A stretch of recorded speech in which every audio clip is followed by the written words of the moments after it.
Hi, எனக்கு இந்த video பாக்குற உங்ககிட்ட நான் ஒரு கேள்வி கேட்கிறேன். தமிழ்நாட்டோட நேர்மையின் நேர் வடிவம் யாரு அப்படின்னு சொல்லி கேட்டா உங்களுக்கு கர்ம வீரர் காமராஜர் தான் ஞாபகத்துக்கு வராங்க. பட் அவரோட பீரியட்ல காமராஜர் மாதிரியே வாழ்ந்த ஒரு தலைவரை இன்னைக்கு நம்ம எல்லாருமே மறந்து போயிட்டு இருக்கோம் அப்படிங்கறது தான் உண்மை. அவரு தான் நல்லகண்ணு தாத்தா. ஏன் இன்னைக்கு நல்லகண்ணு தாத்தா பத்தி பாக்குறோம் அப்படிங்கிறதுக்கான ரீசன் என்ன அப்படின்னா, தளபதி விஜய் பாலிடிக்ஸ் என்ட்ரி தமிழ்நாட்டுல கொடுத்ததுக்கு அப்புறமா அவரோட ஃபேன்ஸ் மட்டும் இல்லாம இன்னைக்கு இருக்கக்கூடிய ஜென்சி பசங்க வரைக்குமே பாலிடிக்ஸ் பேச ஆரம்பிச்சிட்டாங்க. பிகாஸ் 2026ல யார் ஜெயிக்க போறாங்க, தமிழ்நாட்டை யார் ரூல் பண்ண போறாங்க அப்படின்னு சொல்லி நிறைய பேர் வந்து ஈகரா வெயிட் பண்ணிட்டு இருக்காங்க. அப்படி இருக்கக்கூடிய எல்லாருக்குமே தெரிஞ்சுக்க வேண்டிய ஒரு முக்கியமான தலைவர் தான் நல்லகண்ணு தாத்தா. இவரோட ஹிஸ்டரி நம்ம புரட்டி பார்த்தோம் அப்படின்னா, பெண் விடுதலையா இருக்கட்டும், ஜாதி ஆதிக்கமா இருக்கட்டும், மதத்தினால செயல்படக்கூடிய ஆதிக்கமா இருக்கட்டும், மணல் அள்ளுறது இப்ப வரைக்குமே நடந்துட்டு இருக்குது. இந்த மாதிரி எல்லா விஷயங்களுக்குமே வந்து நல்லகண்ணு தாத்தா வந்து நிறைய விஷயங்களை வந்து சாக்ரிஃபைஸ் பண்ணி போராடி கொடுத்திருக்காரு. இன்னைக்கு விடுதலை 2ல வரக்கூடிய பல சீன்ஸ் இவரோட லைஃப் கூட ஒன்றி போகுது அப்படிங்கிறது தான் யதார்த்தம். சோ அப்படி பார்க்கும்போது யார் இந்த நல்லகண்ணு, ஏன் நம்ம இவரை பத்தி தெரிஞ்சுக்கணும், நல்லகண்ணு தாத்தா நம்ம தமிழ்நாட்டுக்கு என்னெல்லாம் பண்ணாரு அப்படிங்கறத பத்தி ஒரு 10 மினிட்ஸ் உட்கார்ந்து கவனிக்கலாமா? சோ நான் தான் உங்க வாய்ஸ் கேட்டு welcome back to our crazy gang. இங்க இருந்து இந்த வீடியோவை கிக் ஆஃப் பண்றேன்.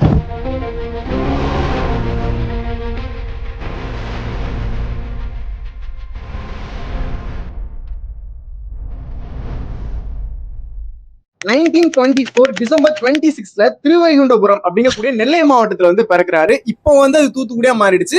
அப்போ அது திருநெல்வேலியில தான் இருந்துச்சு. சோ திருநெல்வேலி மாவட்டத்துல நம்ம ஊர்ல பிறந்த ஒரு தலைவர் தான் வந்து நல்லகண்ணு தாத்தா. இவரோட 15வது வயசுலயே இவருக்கு பாலிடிக்ஸ் மேல நிறைய ஈர்ப்பு இருந்துச்சு அப்படிங்கறதுனால காங்கிரஸ் பார்ட்டில இருந்தாரு. ஏன் அப்படின்னா, நல்லகண்ணு தாத்தாக்கு மகாத்மா காந்தியை விட நேருவோட அந்த ஐடியாலஜி அவருக்கு ரொம்பவே பிடிக்கும் அப்படிங்கறதுனால காங்கிரஸ் பார்ட்டில தான் ஃபர்ஸ்ட் இருந்தாரு. பட் நாட்கள் போக போக காங்கிரஸ் தமிழ்நாட்டுக்கு பண்ணக்கூடிய நிறைய விஷயங்கள்ல வந்து இவருக்கு முரணாகுது அப்படிங்கறதுனால இவர் கம்யூனிஸ்ட் பார்ட்டிக்கு வந்து மாறுறாரு. நீங்க எல்லாருமே சரத்குமார் நடிச்ச ஐயா மூவி பார்த்திருப்பீங்கல்ல. அந்த மூவில ஐயாதுரை அப்படிங்கிற ஒரு கேரக்டரை வந்து எக்ஸ்பிளைன் பண்றதுக்காக ஒரு 100 மக்களுக்கு வந்து ஐயாதுரை கேரக்டர் வந்து ஹெல்ப் பண்ணுமா. அந்த சீன்ல என்ன நடந்திருக்கும் அப்படின்னா, அந்த ஊர் மக்களுக்கு வந்து பசி பட்டினி பஞ்சம் அப்படின்னு சொல்லி நிறைய விஷயம் இருக்கும். ஏன் அப்படின்னா, அந்த ஊர் கவுன்சிலர் வந்து நெல் மூட்டைகளை வந்து அவரோட வீட்டுல பதுக்கி வச்சிருப்பாரு. எக்ஸாக்டா அதே சீன் தான் ஸ்ரீவைகுண்டபுரம்ல அப்போ நடந்துச்சு. அது தட்டி கேட்டதுதான் நம்ம நல்லகண்ணு தாத்தா. 1 இல்ல 2 இல்ல, கிட்டத்தட்ட 2000க்கும் மேற்பட்ட நெல் மூட்டைகளை அவங்க திருடி வச்சிருக்கிற இன்ஃபர்மேஷன் நல்லகண்ணு தாத்தாக்கு தெரிய வருது. அதனால இவர் என்ன பண்றாருன்னா, ஜனசக்தி அப்படிங்கக்கூடிய ஒரு பத்திரிகை கடிதம் எழுதி அதை கலெக்டர் வரைக்கும் கொண்டு போறாரு. ஆஃப்டர் தட் அந்த 2000 நெல் மூட்டைகளை அவங்க ரெக்கவரி பண்ணி அந்த கிராமங்களுக்கே கொடுத்தாங்க. சோ இதுல மெயின் பங்கு வகிச்சது யாரு அப்படின்னா நல்லகண்ணு தாத்தா தான். 1948ல கம்யூனிஸ்ட் பார்ட்டி காங்கிரஸ்க்கு அகைன்ஸ்டா ஆயுதங்களை ஏற்றி போராட்டம் பண்ண போறாங்க அப்படிங்கிற ஒரு இன்ஃபர்மேஷன் காங்கிரஸ்க்கு லீக் ஆகுது. இதனால கம்யூனிஸ்ட் பார்ட்டியை மொத்தமா இந்தியா முழுக்க பேன் பண்றாங்க காங்கிரஸ். இதனால நல்லகண்ணு தாத்தா உட்பட முக்கியமான தலைவர்கள் எல்லாருமே கம்யூனிஸ்ட் பார்ட்டில இருக்கவங்க எல்லாருமே தலைமறைவாகிறாங்க. ஒரு கட்டத்துக்கு மேல தலைமறைவா இருக்கக்கூடிய நல்லகண்ணு தாத்தாவை வந்து போலீஸ் அரெஸ்ட் பண்றாங்க. அரெஸ்ட் பண்ணி போனதுக்கு அப்புறமா அவரை தனியா என்கொயரி பண்றாங்க. அப்பதான் இவருக்கு மிகப்பெரிய ஒரு விஷயமே நடந்தது. ஆயுதங்களை எங்க வச்சிருக்கீங்க, எப்படி காங்கிரஸ்க்கு அகைன்ஸ்டா நிக்க போறீங்க அப்படின்னு கேள்விகளை கேட்டு நல்லகண்ணு தாத்தா மேல ஏறி நின்று போலீஸ் அவரோட பூட்டை வச்சு அவரோட கால்கள் மேல ஏறி நிக்கிறாங்க.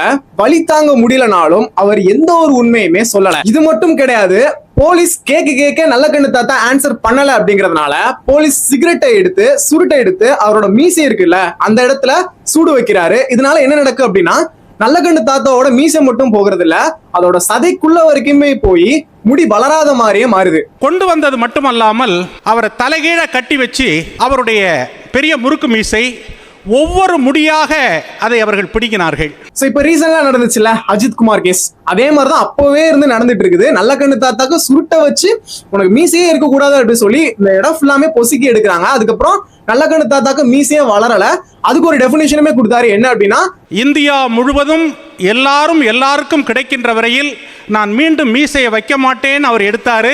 தமிழ்நாட்டு மக்களுக்கு எப்போ முழு விடுதலை கிடைக்குதோ அப்பதான் நான் மீசையை வளர்ப்பேன் அப்படின்னு சொன்னாரு. இப்ப வரைக்குமே நல்லகண்ணு தாத்தா மீசி இல்லாம தான் இருக்கிறாரு. சோ அப்படி அரெஸ்ட் ஆனதுனால கிட்டத்தட்ட 7 வருஷங்கள் நல்லகண்ணு தாத்தா ஜெயிலே இருந்தாரு. அவரோட 27வது வயசுலயே 1958ல நல்லகண்ணு தாத்தாக்கு மேரேஜ் நடக்குது. அண்ணசாமி அப்படிங்கக்கூடிய ஜாதி ஒழிப்பு தலைவர் வந்து அவரோட பொண்ணான ரஞ்சிதம் அப்படிங்கிறவங்கள நல்லகண்ணு தாத்தாக்கு வந்து மேரேஜ் பண்ணி வைக்கலாம் அப்படின்னு சொல்லி முடிவு எடுக்கிறாங்க. ஒன்ஸ் அகைன் ரஞ்சிதம் யாரு அப்படின்னா, இந்த விடுதலை 2 மூவில பாத்திருப்பீங்கல்ல, விஜய் சேதுபதியுமே மஞ்சு வாரியருமே 2 பேருமே கம்யூனிஸ்ட் பார்ட்டில தானே இருப்பாங்க. எக்ஸாக்டா அதே விஷயம் தான் இவங்க லைஃப்லயுமே நடந்துச்சு. நல்லக்கண்ணு தாத்தாவும் கம்யூனிஸ்ட் பார்ட்டில தான் இருந்தாங்க, ரஞ்சிதமும் கம்யூனிஸ்ட் பார்ட்டில தான் இருந்தாங்க. ரெண்டு பேருமே தோழர்களா இருந்ததுக்கு அப்புறம் தான் அவங்க மேரேஜ் பண்ணிக்கிட்டாங்க. பேசிக்காவே தென் மாவட்டங்கள்ல வந்து இந்த ஜாதி சண்டைகள் அப்படிங்கறது வந்து போய்கிட்டே இருக்கும், இப்ப வரைக்குமே போய்கிட்டே தான் இருக்குது.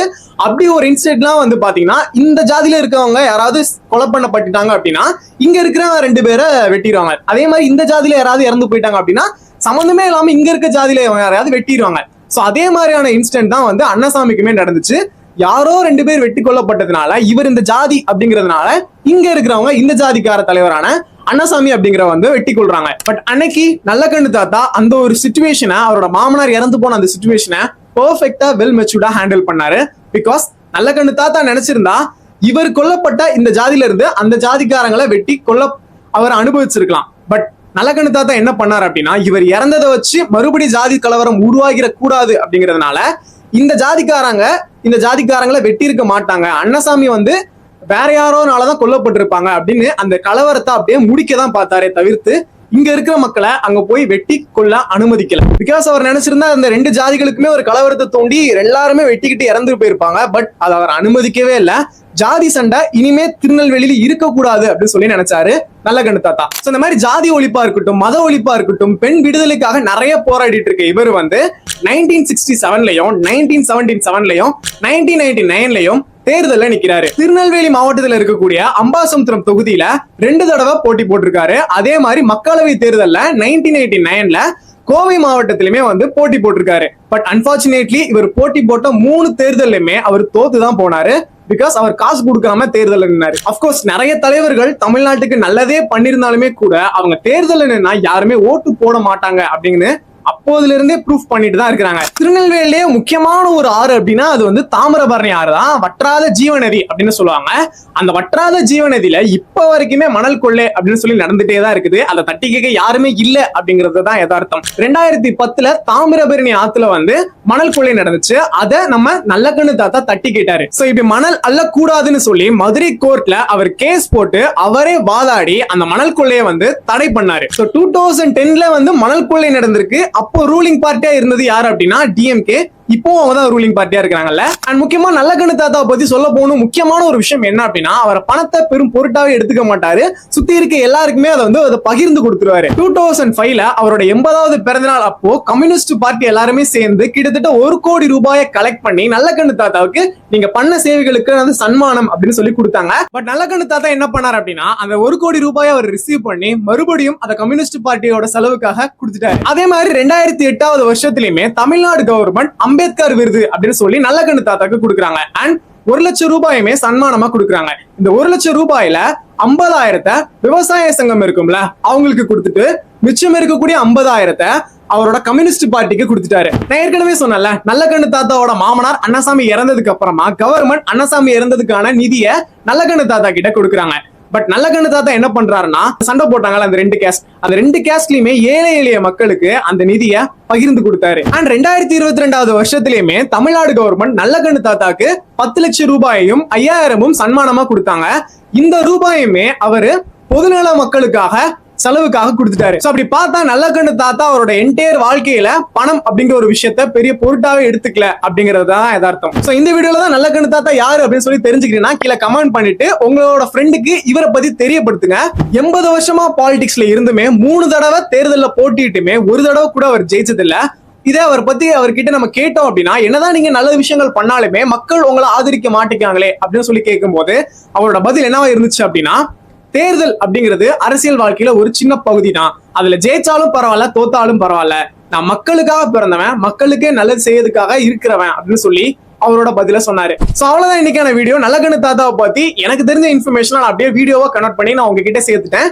இந்த இன்ஃபர்மேஷனை நீங்க நிறைய பேர் தெரிஞ்சுக்கணும் அப்படின்னு சொல்லி நினைச்சீங்கன்னா, இந்த மாதிரியான தலைவர்கள் நிறைய பேர் தெரிஞ்சுக்கணும் அப்படின்னு சொல்லி நினைச்சீங்கன்னா இந்த வீடியோவை உங்களோட ஃப்ரெண்டுக்கு வந்து ஷேர் பண்ணி விட்டுட்டு லைக் பண்ணிக்கோங்க. அண்ட் 2026ல தமிழ்நாட்டை ஆள போறது யாரு அப்படிங்கறத கமெண்ட் செக்ஷன்ல சொல்லிட்டு டெய்லி புது புது இன்ஃபர்மேஷன் பத்தி தெரிஞ்சுக்கிறதுக்கு வாய்ஸ் கேபி பேஜை ஃபாலோ பண்ணிக்கோங்க.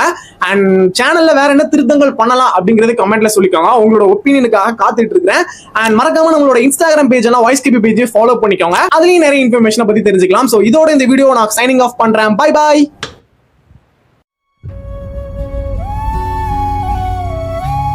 எவன் ஒருவன் ஒடுக்கப்பட்டவனாக இருக்கிறானோ அவனுடைய குரலாக வாழ்நாள் முழுவதும் வாழ வேண்டும் என்பதற்கு இன்றைய காலத்தில் ஒரு முன்னுதாரணம் உண்டு என்று சொன்னால் நம்முடைய தலைவர்தான் என்பதை நான் உங்களோடு பகிர்ந்து கொண்டு நிறைவு செய்கிறேன். நன்றி, வணக்கம்.